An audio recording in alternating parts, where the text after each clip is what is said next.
Yep, Yeah, that's don't it. tell me that. That'll make me do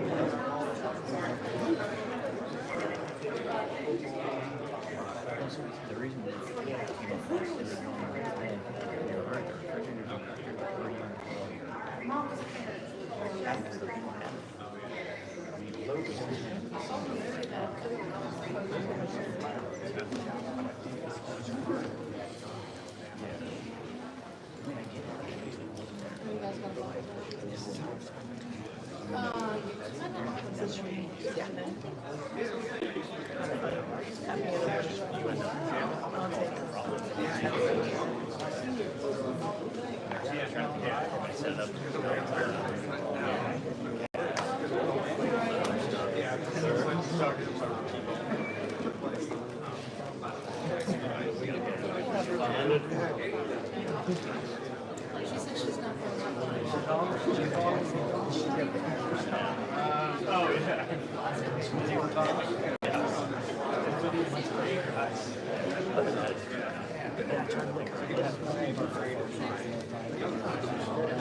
logos.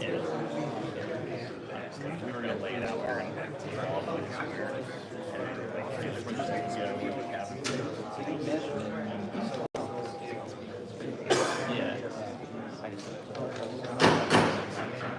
Well, good evening, everyone, and welcome to the May 6th meeting of the Deland City Commission.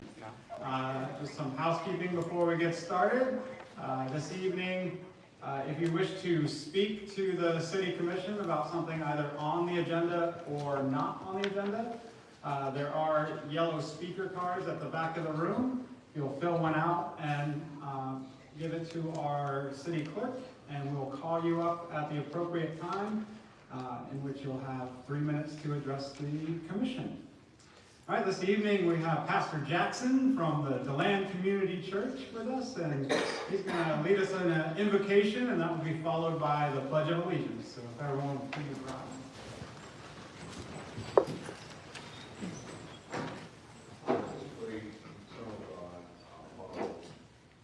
Creator and maker of all mankind, we come in your presence again, thanking you for the many blessings that you have bestowed upon us. We realize that every good and perfect gift comes from you. We are so appreciative for the things that you have allowed to happen in our life. Father, even though we are in some very troublesome times, we know that you're still God, that you rule and super rule. And we ask that you will continue now to bless us. Pray for our leaders of our community, Bishop and Mayor, Lord. We pray that you will guide their minds and their hearts in the way that you will have them to go. Pray for all those that have gathered here, Lord. Let us be of one mind, one accord, and we do the business of this community. Thank you for what you have done thus far in our lives. Thank you for what you will continue to do. Pray this in the powerful name of the Father, and the Son, and the Holy Spirit. In Jesus' name we pray. Amen. Amen. I pledge Allegiance to the flag of the United States of America and to the republic for which it stands, one nation, under God, indivisible, with liberty and justice for all. All right, thank you, Pastor. We appreciate you being here and opening our meeting for us. All right. Madam Clerk, will you please call the roll? Here. Here. Here. Here.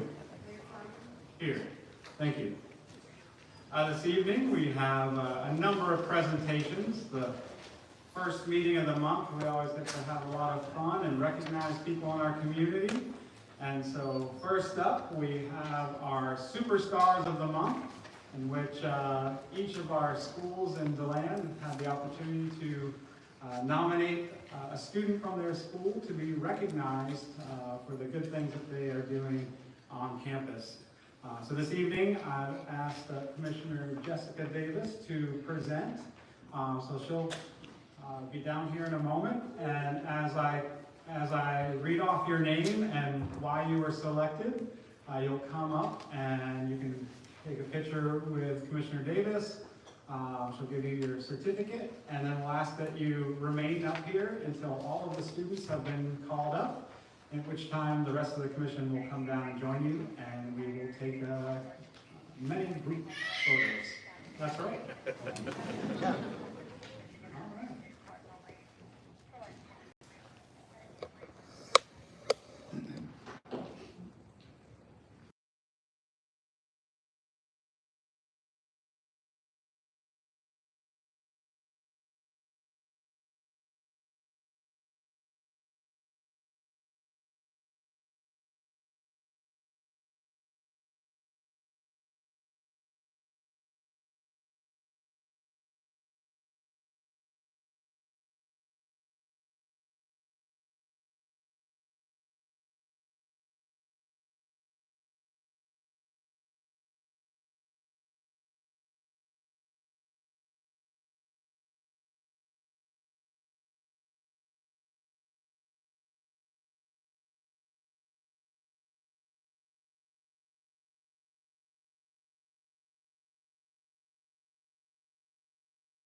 Students, we're very proud of all of you and look forward to you being very active in our community and continuing to do great things. All right, next on our agenda, we have a proclamation for Stroke Awareness Month. And I have asked Vice Mayor Charles Paiva to present while Commissioner Dan Reed reads the proclamation. And if there's anyone representing, yes, come on up. Proclamation.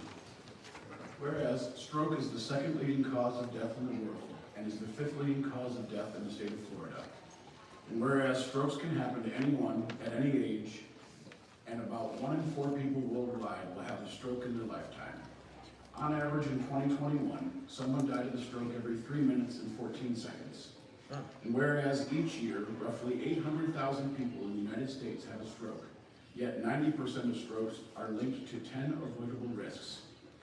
Nearly 50% of all adults in the United States have high blood pressure, the leading cause of strokes, and 74% of people with high blood pressure who do not currently have it under control. In 2016, 2.7 million deaths were attributed to ischemic stroke. And whereas research shows that while most people say they would call 911 in a stroke emergency, real-world data shows that up to 75% of those experiencing a stroke first call friends or family, thinking their symptoms were not serious and would go away on their own. This results in important time lost and limits medical options to reduce the chance of disability and death.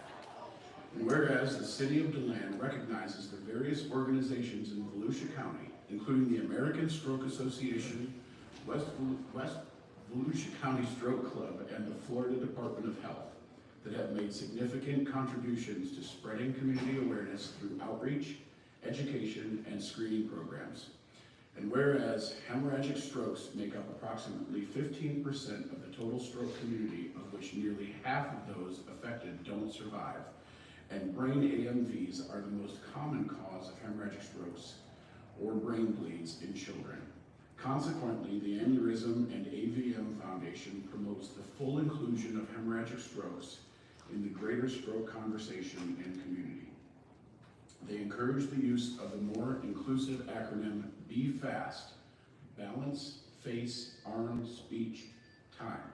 And whereas, according to the U.S. Department of Health and Human Services, Office of Minority Health, African Americans are 50% more likely to have a stroke as compared to their adult counterparts.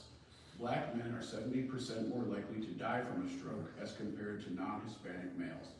And African American women are twice as likely to have a stroke compared to non-Hispanic females. Now therefore, Christopher M. Cloudman, Mayor of the City of Deland, do hereby proclaim May 2024 as Stroke Awareness Month in the City of Deland and encourage all citizens of Deland to recognize the warning signs and symptoms so that you can act fast if you or someone you know might be having a stroke. Done and proclaimed the 6th day of May 2024, signed Christopher M. Cloudman, attest Julie A. Hennessy, City Clerk Auditor.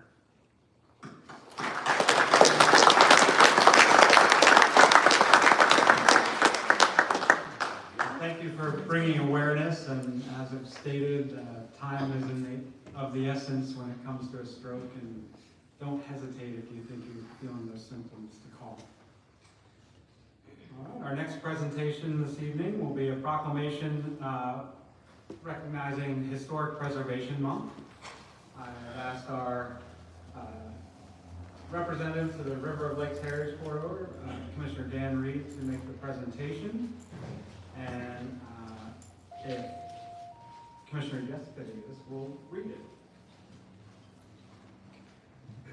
Whereas Preservation Month began as National Preservation Week in 1973.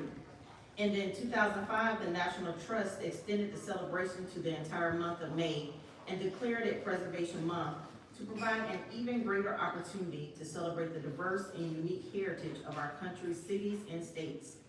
And whereas the first presidential preservation proclamation stated, as the pace of change accelerates in the world around us, Americans more than ever need a lively awareness of our roots and origins in the past on which to base our sense of identity in the present and our directions for the future.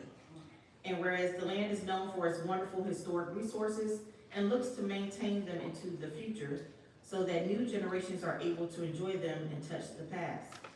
And whereas Deland continues to discover and celebrate the city's diverse and cultural heritage found in irreplaceable places that hold the stories of all its residents, and recognizes that its residents are willing to participate with the city in the preservation of our combined historic resources. And whereas the Florida Trust for Historic Preservation promotes the preservation and the inclusive sharing of the diverse agricultural, historical, and archaeological heritage of Florida, and benefits historic communities like Deland through advocacy, connection, education, and stewardship. Now therefore, Christopher M. Cloudman, Mayor of the City of Deland, do hereby proclaim May 2024 as National Historic Preservation Month in the City of Deland, and urge all citizens of Deland to join their fellow citizens in recognizing and participating in this special observance. Done and proclaimed this 6th day of May 2024, signed by our Mayor, Christopher M. Cloudman, and also signed by our clerk, City Clerk Auditor, Julie A. Hennessy.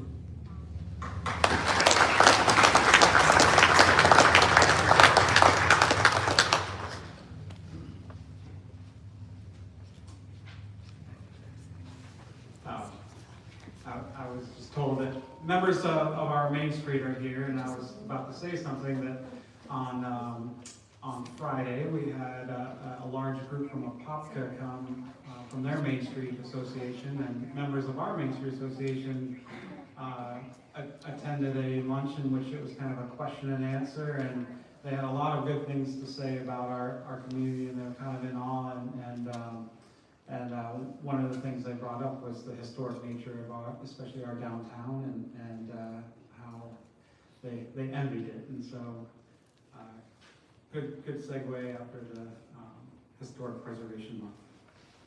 All right, our next presentation this evening is recognizing National Police Week.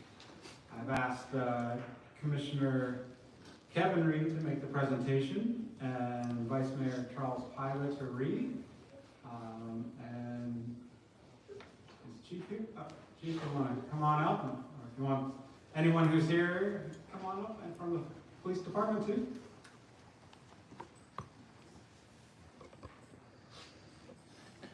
Where do you figure the tomatoes are? Proclamation.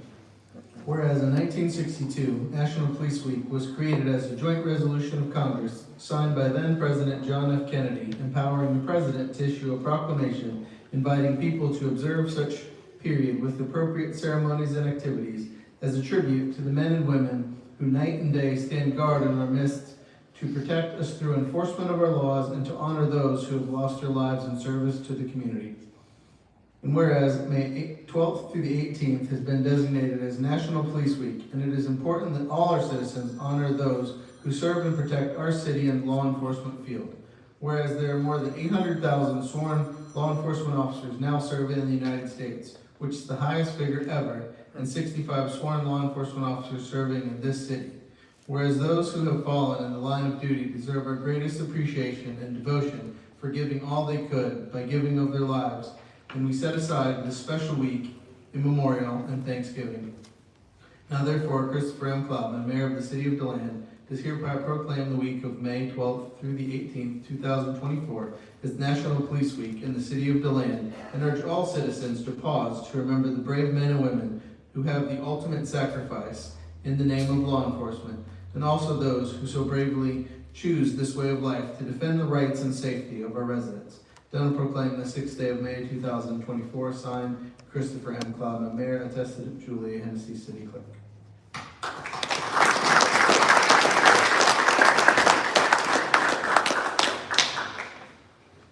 Now, Chief Umberger, if you'll stay up here.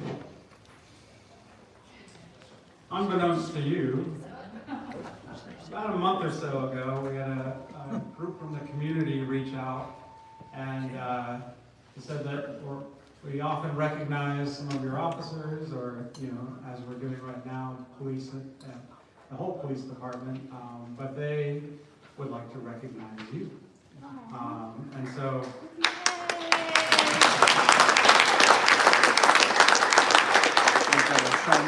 an additional one for you that I'll read in a minute, but one of the members of that group is here tonight and would like to speak on behalf of them, and that's Miss Donna Pepin.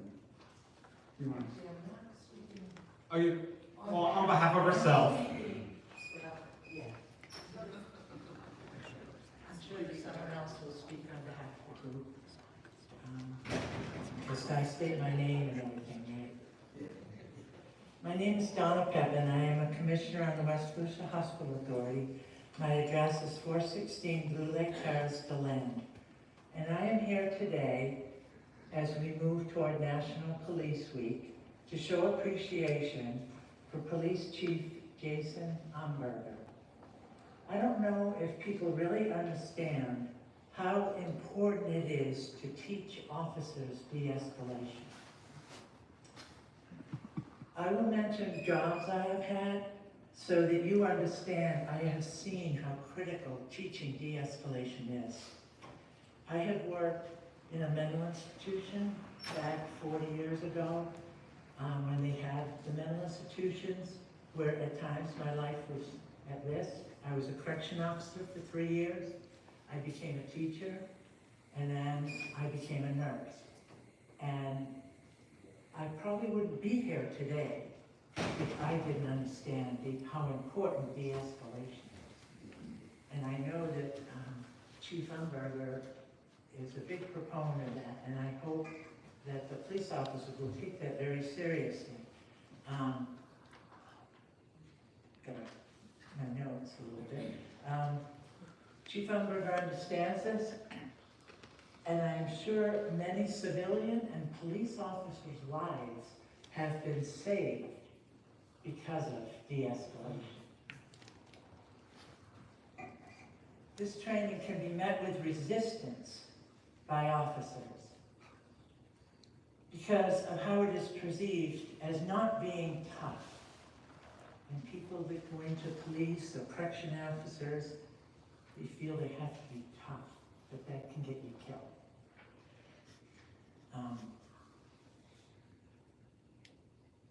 So to conclude, I must say I am grateful we have a brave, intelligent, sincere police chief like Jason Umberger that has high integrity.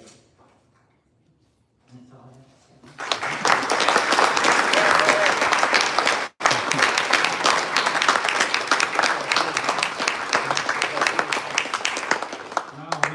The group has put together for you.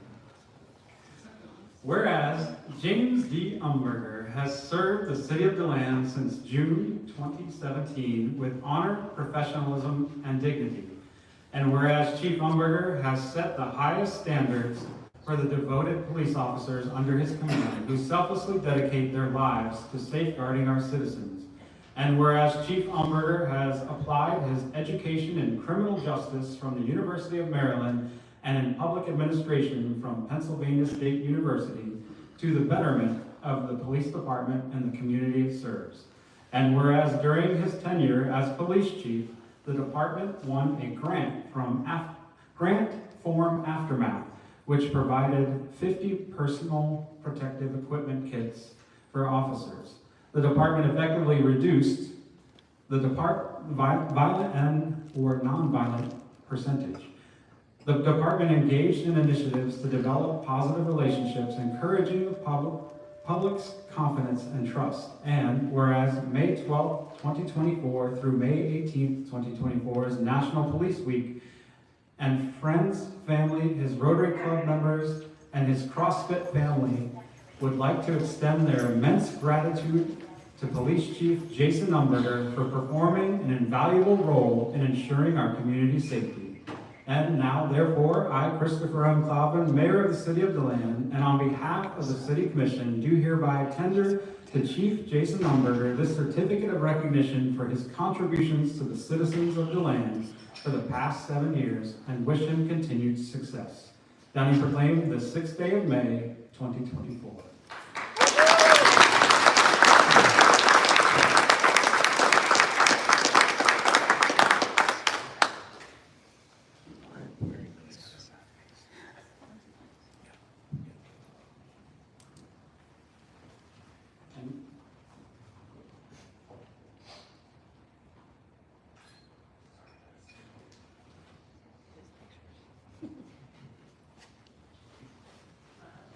now I'll turn the floor over to you. Oh, yeah, another picture. I'll turn the floor over to you as we'll be introducing 3 new police officers to the community. All right. Very humbled by that. Thank you very much to the community for that. It means a lot to me. The 7 years I've spent here have been challenging but very rewarding, and I've enjoyed the support of many people in the community and the city commission and my boss, the city manager, Michael Ployce, and I'm just very grateful to be here and serving all of you. So without further ado, enough about me, and I want to introduce our 3 new officers. Come on up, guys.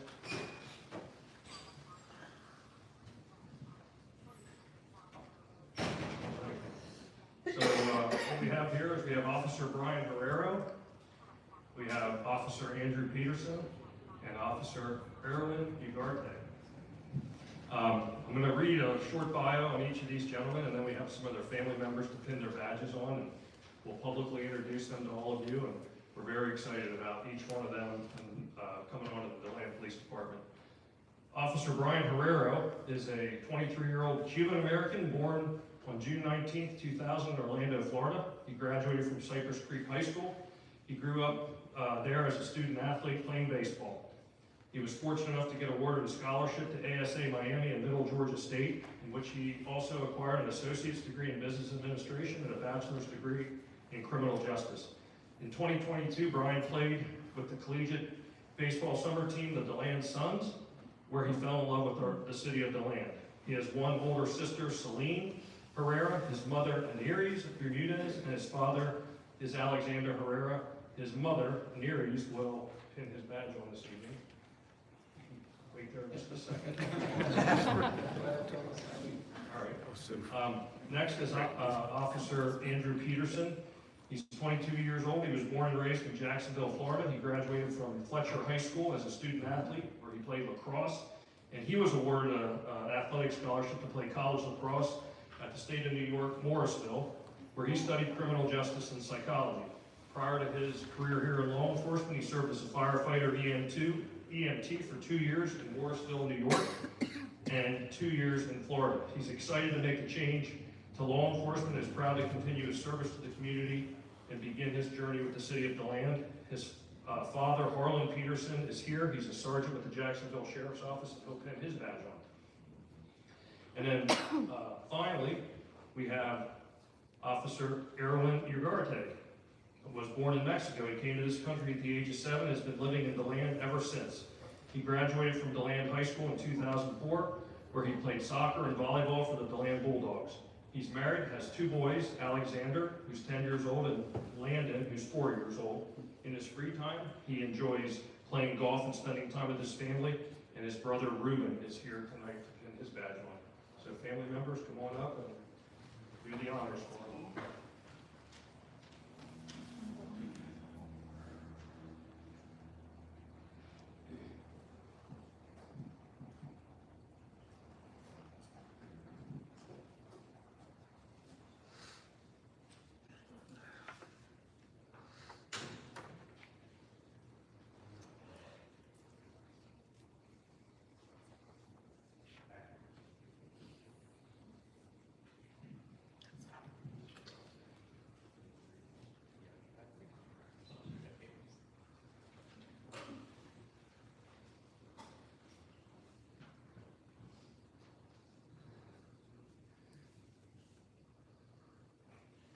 All right, everyone.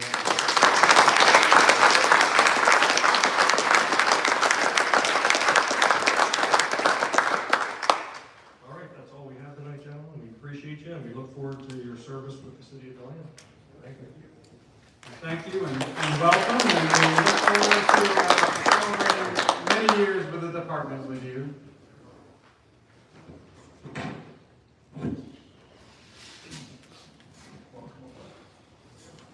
Chief, those bios didn't sound at all like you were recruiting for the annual softball game. All right, we'll bring Chief Allen up now with a special badge pinning ceremony for Deputy Fire Chief. Deputy Fire Fire chief, this is fire chief. Thank you, Rick. Congrats.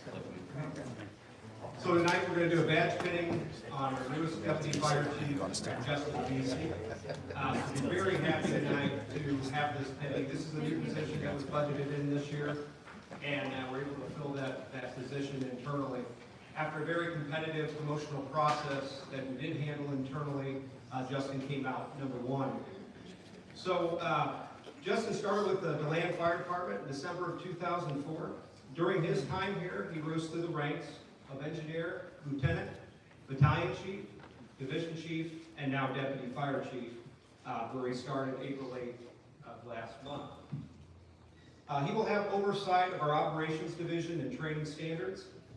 Along with his numerous fire service certifications, he holds a bachelor's degree in public administration from Flagler College, a master's degree in public administration from Berry University.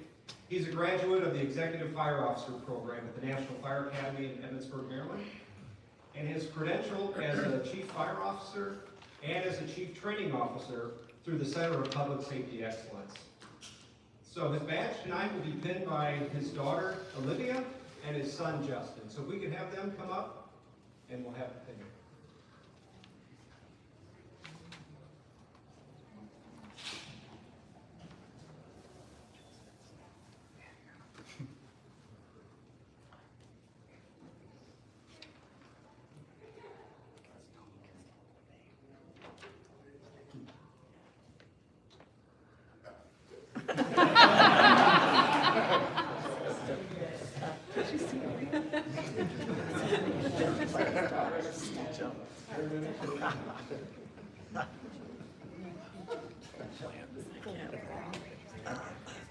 Personality, okay, I like that.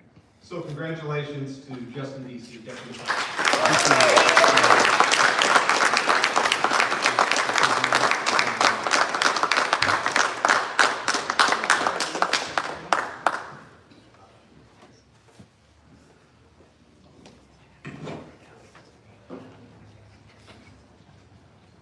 Well, congratulations, and we look forward to you serving in this new leadership role. Thank you. All right, and this evening we'll conclude our presentations with recognizing one of our employees who has reached a milestone in his tenure with the city. And 15 years of service. If we could have Scott Zender come on up from the Utility Department. In recognition and appreciation upon the completion of 15 years of employment with the City of Deland, Florida.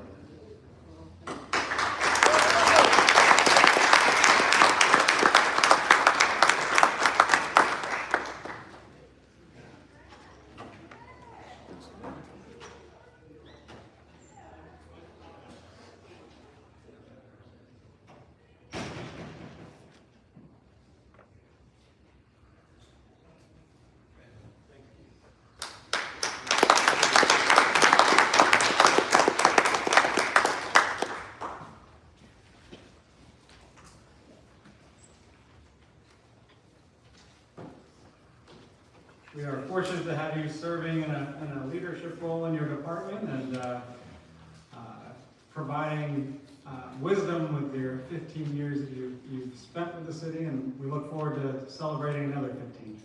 That's happening.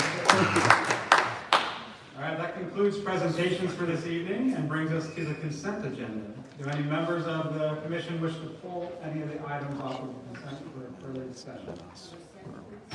Number 7, yes ma'am. Any others? Move approval items 1 through 6 and 8. We have a motion by Tyler and a second by Danry to approve consent items 1 through 6 and item 8. Any discussion on the motion? Hearing none. All in favor say aye. Aye. Any opposed? Motion carries. Item number 7, Commissioner Davis. I pulled number 7 because Mr. Bryan has some interest in Trey Thomas Park, and since it was on the agenda, just wanted to know if we can have like a synopsis of what's happening and maybe some of the information that he was asking for. Maybe we can kind of brief him if he had any other questions he wanted to share. You in reference to the scope or time frame, or I'm not sure what you're asking. A little quick snapshot of all of them, as possible. Okay, part of the CDBG funded project, it includes, new paving, some drainage, improvements along the avenue there, and some additional parking spaces. The remainder of the CDBG project is, we're going to redo the basketball courts, and, new, swing set, and some additional benches that are, some items that we will be doing in-house will, include the, renovation of the restrooms, renovation of the, horseshoe pit, paint all the pavilions, and spruce up everything else in the park. So, sounds great to me. Do we have a time frame? Because I know it's funding. We're in-house, we're in the middle of a project right now, so we can include that. We're going to start on with the items that are not CDBG funded, like the bathroom and those types of, pavilions and things like that. The other items that are CDBG funded will be put out to bid. Of course, that takes a while to go through the process. So we're hoping a soft timeline would be that no later than the end of towards the end of the year, where everything will be completed. Everything be completed.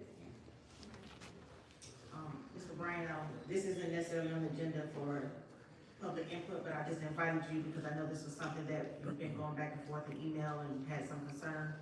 Sounds like an exciting project coming your way. Does it kind of help answer some of those questions? It does answer a lot of questions. I certainly appreciate it. Like I said, I'm coming here, I just think you sometimes that we quick to listen and slow to speak. So I guess I've been, the telling you to be patient, so I've been patient with it. And the information you give me today is very gratificating. And guys, when I tell you to be happy, I appreciate it. Good, you're very welcome. And thank you, Ray, for just bringing us a little up to date. Didn't want to bypass it too quickly without sharing the great things that are coming, so thank you. Thank you. So moved for approval. Second. All right, we have a motion by Davis and a second by Paiva. Any discussion on the motion? Hearing none, all in favor say aye. Aye. Any opposed? The motion carries. That concludes the consent agenda and moves us to petitions and requests from the public.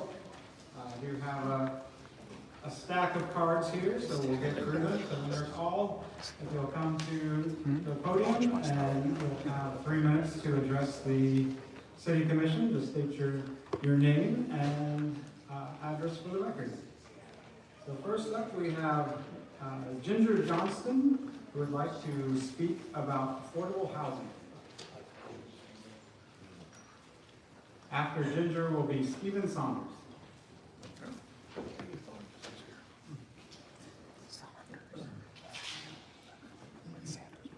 Hi, my name is Ginger Johnston. I live at 535 North Claret Avenue. The public was not there. Is there a reason? Last weekend, I listened to a panel of speakers about our environment. One of the speakers said, when I-4 was being built, early planning included wildlife crossing, but we chose not to add them. The reason was because there was no public comment about wildlife. That absolutely floored me. Just because the public were not there to discuss this does not mean that the public do not want wildlife crossings. So here I am, the public. I am advocating for our unhoused and our neighbors and the community members who are experiencing homelessness. I would like to see our commissioners tackle important issues like housing that's affordable and consideration for low-income earners, as well as transitional housing. I would also like to hear about how we're going to handle the new law that the governor passed on March the 24th, House Bill 1365. When the governor signed the bill, he prevented those experiencing homelessness from camping in public places and authorize counties and municipalities to come up with designated space for their homelessness to live by October 2024. I would like the commissioners and staff to consider best practices for this permanent housing. For our veterans' homelessness and chronic homelessness. This is our community's problem. Have a public town hall meeting with us to help us find solution for Deland's residents, and don't underestimate us because we're not packing a room. You're consistent. You're consistent, excuse me, never mind, I'm nervous. You're people like me. Constituent. Thank you very much, I appreciate that. Are very concerned. October 1st is approaching fast. Thank you. Thank you. Thank you. Next will be Stephen Sanders, followed by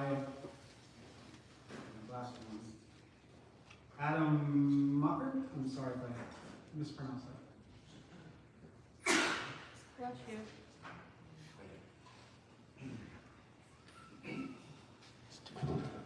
Yeah, good evening. My name is Stephen Sanders, 623 Swan Range Road, Orange City. Some of you may know me from some national news stories that have been gone out.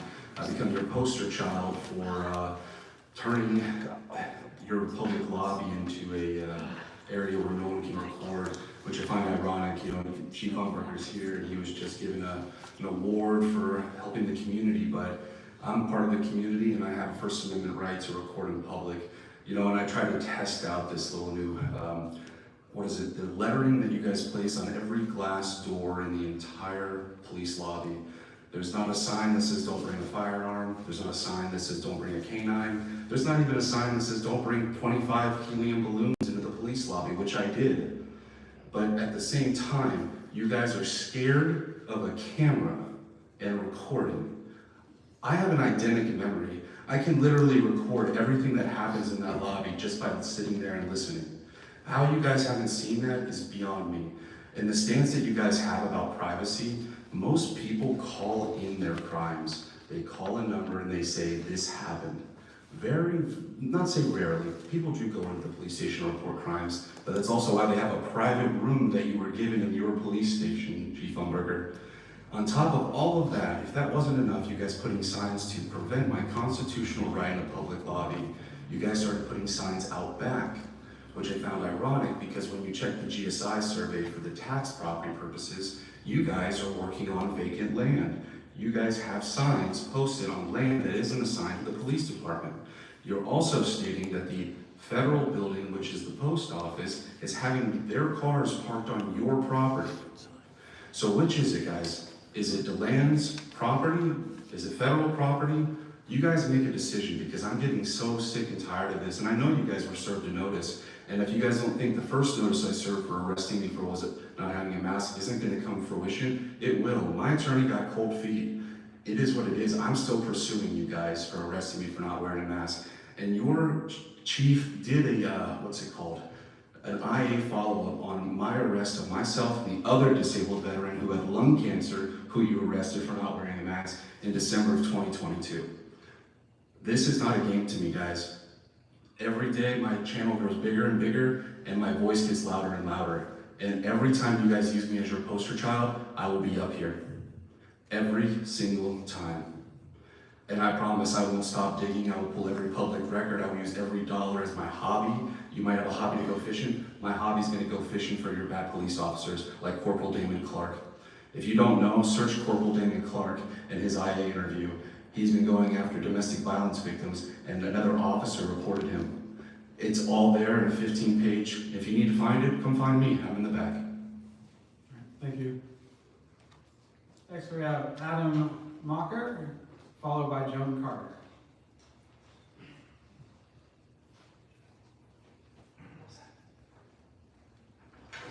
Adam Macker, 169 Community Drive, DeBerry. First, I'd like to thank this commission for allowing me to speak here today. I have a couple issues. The first issue is with Purdue, Brandon, Fielder, Collins, and Mott LLP, established in 1970, incorporated out of Harris County, Texas. They handle the collections for about 95% of the courthouses in Florida. They have a fraud scandal that I have over 80 cases of fraud, unmistakable fraud in my backpack here, in which they create fraud judgments. After a victim pays their fines, they create a judgment and they hold on to it for as long as 20 years. In my case, they did 10. And then they submit it, crashing your credit if you refuse to pay. Your driver's license gets suspended. And they're working with a team of corrupt police officers. Volusia County Police Sergeant Jason Allen Stickles, he works in the DeBerry location, purchased two $700,000 homes, a little over, one $678,000 and a $600,000 home in cash in a 3-month period in 2022. And with both properties, he paid over $200,000 over appraisal. These are issues that I'm hoping this commission can help assist with, because I reported everything to the FBI, the Department of Internal Affairs, and I currently have a federal lawsuit, and Internal Affairs is telling me that I have to wait till that's done litigating before they'll address my concerns, and I'm hoping that this commission can be of some type of assistance. Thank you. All right, thank you very much. Yeah.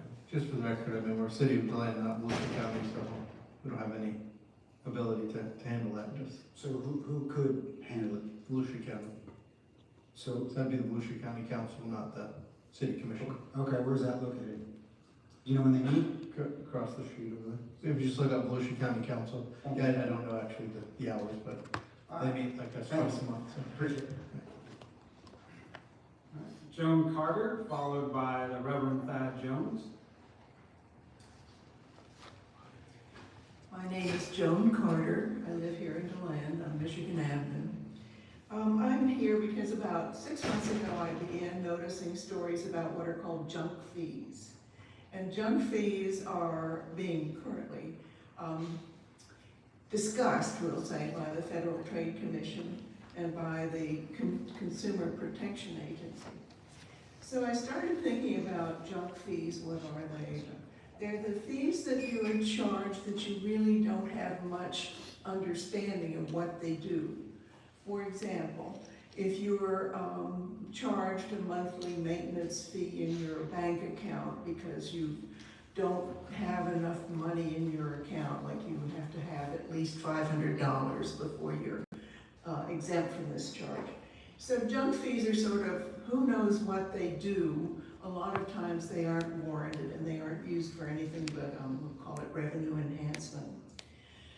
So then I looked at my Deland utility bill and I realized there's a fee on the first line of the invoice, $4.99, which is $5. And I started thinking, what is this? It's called an account and maintenance fee. So then I started doing a little mental calculation. If Deland has 20,000 utilities customers who get bills, that adds up to about $100,000 a month in fees, $4.99 each. In a year, that's nearly $2 million. So I began wondering what that fee does. I can't find out. But what I'm thinking is it's disproportionate for some people like me. I pay a minimum amount, maybe $90 a month. So $5 a month on that is more than 5%. That's a regressive charge. I'm just curious to know what that fee amounts to, what happens to it, whether it's revenue enhancement and how it gets deployed. That's my interest. Is it a junk fee? I mean, for me, it seems like 5% a month is quite a bit. It's more than my credit card would be, because I don't have to carry balance. But I have no balance on my account, and I don't even have a deposit. Is there a way for me to avoid that fee by presenting a deposit? Y'all can hang on to it and deploy it however you want to. But I just think it's an excessive amount that can't be explained. I'd like to know more. Well, thank you. And we can have staff reach out to you. Thank you. Reverend Thad Jones, followed by Ocean Thurgood. Hey, I'm so tall. Good evening, Commission, to the Mayor, to Commissioners. Thank you for the opportunity to speak. Reverend Dad Jones, I want to first thank the Mayor and Commissioner Davis for providing a proclamation, and the Mayor actually coming to my pastor's anniversary a couple months ago. So thank you so much. And the Mayor actually stayed the entire time, so I really appreciate that. But I'm here tonight to complain about the Deland Housing Authority. I'm joking, I'm a member of the Deland Housing Authority. And so I'm just coming to give a brief update on one particular item. I've heard in the community, a lot of folks have been asking about the Section 8 waiting list. That's going to be opening here on June 11th. But I've heard people have had some issues in the past kind of getting on the list, having technical issues, so I just want to provide a quick update on that. So folks that are, June 11th at 9 a.m., folks can log on to their laptop, computer, iPhone, whatever have you, and begin to fill out the application, okay? The application will close after 1,000 people have submitted, okay? It will close after 1,000 people. Those that are elderly, disabled, homeless, and or local in the land will have priority and move up the list, okay? What else do I have here? The list opens every 2 years, and if there are any tech issues, try to get back on as soon as you can, okay? That's all I have. Are there any questions about that? Commissioner Davis. So I asked Reverend Jones to come tonight because we appointed him to the board, and it's nice to just hear those updates. Yeah. And I have had occasional people ask me, it went down, this happened, and we didn't have that liaison, so thank you for being that representative for us. I did hear you say that homeless move up on the list, and we do happen to have Savannah in the audience with our neighborhood center. Is that something that you will be working with the homeless on site? Yeah, we've already been announcing it. Okay. We want to just get as many qualified as we can. We just had someone speak about affordable housing. It's a collective thing, trying to tap into all available resources, and only 1,000, that's going to go in 5 minutes. I don't know how long it took last time, but it was higher demand than we realized. So I just want him to come to tell us that, and to encourage anybody we know that fall in that realm to be on exactly at that time. And where can they find the information? Is there a website or anything? The website, thank you so much, Commissioner, for teeing me up. Delandhousing.com. Delandhousing.com. And you reminded me, thank you, Commission, for appointing me to the authority about 2 years ago. It's been tremendous, great leadership. Our chair is Trudy Cole, and the executive director is Millie Quinones, and we have a lot of fun there, and everything is run very professional and done well. So thank you all for the opportunity. Thank you for your service. No, thank you. Thank you for the update, and if there's anything shareable that maybe we can put out through the city's page as well, to remind people, that'd be great too. If you can share something with me, I have to look and see, but that would be a good idea. Thank you. All right. Mr. Koshin. I was just wondering, do I need to surrender my Fourth Amendment rights in order to speak in front of the commission? Is that a no? All right, I'm just going to take us down memory lane. Back in April of 2022, City Manager Ployce sent out a memorandum to all city employees, members of the public performing video recording. In the past several months, there have been an increase of members of the public video recording in public spaces of city buildings. Although this can be unpleasant and seem totally unnecessary, people have a First Amendment right to do this. People have a First Amendment right. The First Amendment, guys. With that being said, if you encounter a member of the public filming in a public area, try to be as respectful and courteous as possible. If they do not approach you, please go about your normal duties. Do not tell them they cannot record, and do not ask them for their name. They have a right. They have a right to record in public buildings. However, in instances where your ability to perform your job function is adversely impacted by a person recording video, please excuse yourself and contact a supervisor. According to the city's legal team, so I'm not sure if we've had an updated legal team or not, but according to the city's legal team, public employees can be recorded in public spaces where there's no reasonable expectation of privacy. And we all know there's no reasonable expectation of privacy in public, right? So, consent is not required. A public space is typically thought of as a park or a street or a sidewalk.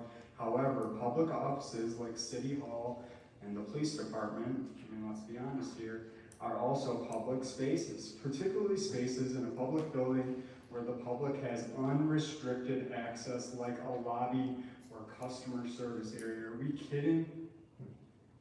So the chief comes out whenever and says, when people are filming in the lobby, a member of the community gets assaulted in the lobby, gets attacked in the lobby, and what does the chief want to do?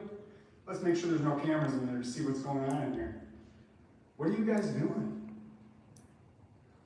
What is that oath worth to you guys? Is it nothing? Is it nothing, Chief? Does it mean nothing to you?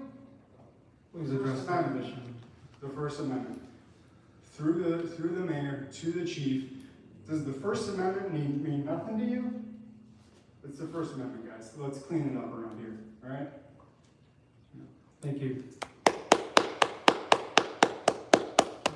That's the last speaker card I have, so that concludes our petitions and requests from the public present.